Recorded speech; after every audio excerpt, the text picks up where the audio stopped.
दोस्तों महाभारत एक धर्म युद्ध के नाम से जाना जाता है, किंतु इसमें बहुत से रहस्य छुपे हुए हैं। दोस्तों आज हम आपको अपने इस वीडियो में महाभारत से जुड़े 4 ऐसे रहस्यों के बारे में बता रहे हैं जिनका रहस्य आज तक कोई नहीं समझ पाया है। तो चलिए दोस्तों बतलाते हैं आपको महाभारत से जुड़े इन 4 रहस्यों के बारे में। पहला रहस्य है दोस्तों बर्बरिक का वध। दोस्तों बर्बरिक महाभारत के एक महान योद्धा थे। वे घटोत्कच और अहिलावती के पुत्र थे। बर्बरिक को उनकी माँ ने यही सिखाया था कि हमेशा हारने वाले की तरफ से लड़ना, और बर्बरिक इसी सिद्धांत पर लड़ते भी रहे। दोस्तों बर्बरिक को कुछ ऐसी सिद्धियां प्राप्त थी जिनके बल से पलक झपकते ही महाभारत के युद्ध में भाग लेने वाले समस्त वीरों को वो मार सकते थे। जब वे युद्ध में सहायता देने आए तब इनकी शक्ति का परिचय भगवान श्री कृष्ण ने अपनी कूटनीति से इन्हें रणचंडी को बलि चढ़ा दिया। महाभारत युद्ध की समाप्ति तक युद्ध देखने की इनकी कामना श्री कृष्ण के वरदान से पूर्ण हुई और इनका कटा सर अंत तक युद्ध देखता रहा और वीर गर्जन करता रहा। अब सवाल यह उठता है दोस्तों कि आखिर क्यों इतने बड़े वीर का वध करना ही भगवान के पास एक विकल्प था? क्या कोई दूसरा रास्ता नहीं था जो इस महान योद्धा को बिना किसी अपराध के मरना पड़ा? दूसरा रहस्य दोस्तों कर्ण का वध। कर्ण महाभारत के सबसे प्रमुख पात्रों में से एक हैं। कर्ण की वास्तविक मां कुंती थी। कर्ण का जन्म कुंती का पांडु से विवाह होने के पूर्व हुआ था। कर्ण दुर्योधन का सबसे अच्छा मित्र थे और महाभारत के युद्ध में वह अपने भाइयों के विरुद्ध लड़े। वह सूर्य पुत्र थे। कर्ण को एक आदर्श दानवीर माना जाता है क्योंकि कर्ण ने कभी भी किसी मांगने वाले को दान में कुछ भी देने से कभी भी मना नहीं किया, भले ही दोस्तों इसके परिणाम स्वरूप उनके अपने ही प्राण संकट में क्यों न पड़ गए हों। कर्ण की छवि आज भी भारतीय जनमानस में एक ऐसे महायोद्धा की है जो जीवन भर प्रतिकूल परिस्थितियों से लड़ता रहा। बहुत से लोगों का यह मानना है कि कर्ण को कभी भी वह सब नहीं मिला जिसके वह वास्तविक रूप से अधिकारी थे। तर्क संगत रूप से कहा जाए तो हस्तिनापुर के सिंहासन का वास्तविक अधिकारी कर्ण ही थे, क्योंकि वह कुरु राज परिवार से ही थे और युधिष्ठिर और दुर्योधन से ज्येष्ठ थे। लेकिन उनकी वास्तविक पहचान उनकी मृत्यु तक अज्ञात ही रही। दोस्तों महाभारत में कर्ण का वध भी एक रहस्य ही है। यहाँ सवाल यह उठता है दोस्तों कि जब महाभारत धर्म युद्ध था तो फिर कर्ण को निहत्थे होने पर ही क्यों मारा गया? दोस्तों मैं यह भी मानता हूँ कि कौरव धर्म पर नहीं थे, तो क्या अधर्म का उत्तर अधर्म से ही दिया जा सकता है?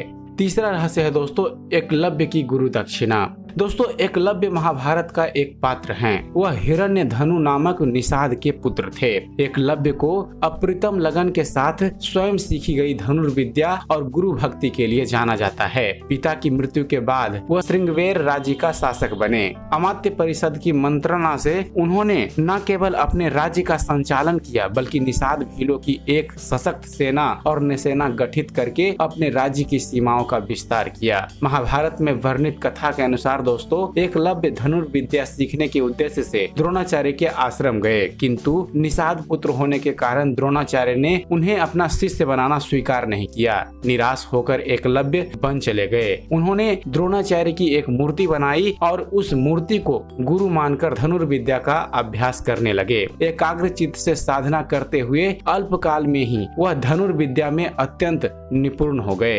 एक दिन पांडव तथा कौरव राजकुमार गुरु द्रोण के साथ आखेट के लिए उसी वन में गए जहां पर एकलव्य का आश्रम बना था। एकलव्य आश्रम बनाकर धनुर्विद्या का अभ्यास कर रहे थे। राजकुमारों का कुत्ता भटक कर एकलव्य के आश्रम में जा पहुंचा। एकलव्य को देखकर वह भौंकने लगा। कुत्ते के भौंकने से एकलव्य की साधना में बाधा पड़ रही थी, अतः उन्होंने अपने बाण से कुत्ते का मुंह बंद कर दिया। एकलव्य ने इस कौशल से बाण चलाया कि कुत्ते को किसी भी प्रकार की चोट नहीं लगी। कुत्ते के लौटने पर कौरव, पांडव तथा स्वयं द्रोणाचार्य यह धनु कौशल देखकर दंग रह गए और बाण चलाने वाले की खोज करते हुए एकलव्य के पास पहुंचे। उन्हें यह जानकर और भी आश्चर्य हुआ कि द्रोणाचार्य को मानस गुरु मानकर एकलव्य ने स्वयं ही अभ्यास से यह विद्या प्राप्त की थी। कथा के अनुसार दोस्तों द्रोणाचार्य के मांगने पर एकलव्य ने गुरु दक्षिणा के रूप में अपना अंगूठा काटकर द्रोणाचार्य को दे दिया। अब सवाल यह उठता है दोस्तों कि जब द्रोणाचार्य ने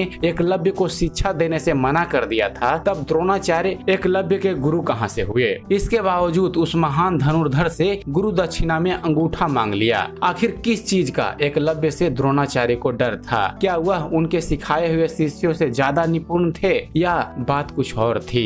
और चौथा रहस्य है दोस्तों द्रोणाचार्य का वध। दोस्तों द्रोणाचार्य ऋषि भारद्वाज तथा घृताची नामक अप्सरा के पुत्र थे तथा धनुर्विद्या में निपुण परशुराम के शिष्य थे। कुरु प्रदेश में पांडु के 5 पुत्रों तथा धृतराष्ट्र के 100 पुत्रों के वे गुरु थे। महाभारत युद्ध के समय वह कौरव पक्ष के सेनापति थे। कौरवों और पांडवों ने द्रोणाचार्य के आश्रम में ही अस्त्रों और शस्त्रों की शिक्षा पाई थी। अर्जुन द्रोणाचार्य के प्रिय शिष्य थे। वे अर्जुन को विश्व का सर्वश्रेष्ठ धनुर्धर बनाना चाहते थे। जब पिता पुत्र की जोड़ी अर्थात द्रोण अश्वत्थामा से महाभारत युद्ध में पांडवों की सेना में भय व्याप्त हो गया था और सेना तितर बितर हो गई थी, तब पांडवों की सेना की हार देखकर भगवान श्री कृष्ण ने युधिष्ठिर से छल नीति का सहारा लेने को कहा, लेकिन युधिष्ठिर इसके लिए तैयार नहीं हुए। सभी के कहने पर युधिष्ठिर आखिर में मान गए। इस योजना के तहत युद्ध भूमि पर यह बात फैला दी गई कि अश्वत्थामा मारा गया। जब द्रोणाचार्य ने धर्मराज युधिष्ठिर से अश्वत्थामा के मारे जाने की सत्यता जाननी चाहिए, क्योंकि द्रोण जानते थे कि युधिष्ठिर कभी झूठ नहीं बोलेंगे, तो युधिष्ठिर ने जवाब दिया, हाँ अश्वत्थामा मारा गया, परंतु हाथी। जब युधिष्ठिर के मुख से हाथी शब्द निकला तब श्री कृष्ण ने उसी समय जोर से शंखानाद कर दिया, जिसके शोर से गुरु द्रोणाचार्य आखिरी शब्द नहीं सुन पाए और वे अपने प्रिय पुत्र अश्वत्थामा की मृत्यु का समाचार सुनकर हताश हो गए और उन्होंने अपने शस्त्र त्याग दिए और युद्ध भूमि में आंखें बंद कर शोक अवस्था में भूमि पर बैठ गए। गुरु द्रोणाचार्य को इस अवस्था में देखकर द्रौपदी का भाई धृष्टद्युम्न ने तलवार से उनका सिर काट डाला। तो दोस्तों सवाल यह उठता है कि यह कैसा धर्मयुद्ध था जिसने गुरु को ही धोखे से मार दिया। दोस्तों महाभारत से जुड़े इन 4 रहस्यों के बारे में आपकी क्या राय है? अपनी राय हमें कमेंट जरूर कीजिएगा। और दोस्तों चलते चलते आप सभी को बतलाना चाहेंगे कि अगर आपको इसी तरह धर्म और इतिहास से जुड़े हुए जानकारी पढ़ना पसंद है तो अब आप हमारे वेबसाइट ज्ञानमंथन.net पर भी जाकर इस तरह की जानकारी पढ़ सकते हैं। तो दोस्तों उम्मीद करते हैं आप सभी को हमारा वीडियो पसंद आया होगा। अगर आपको हमारे इस चैनल पर दी गई जानकारी पसंद आती है तो आप हमारे इस चैनल को सब्सक्राइब करना ना भूलिएगा। हमारे इस चैनल को सब्सक्राइब कीजिए और हम आपके लिए ऐसे ही धर्म और इतिहास से जुड़े हुए ज्ञानवर्धक वीडियो लेकर आते रहेंगे। तो आप हमारे इस चैनल को सब्सक्राइब कीजिए और देखते रहिए, जानते रहिए। धन्यवाद। जय हिंद।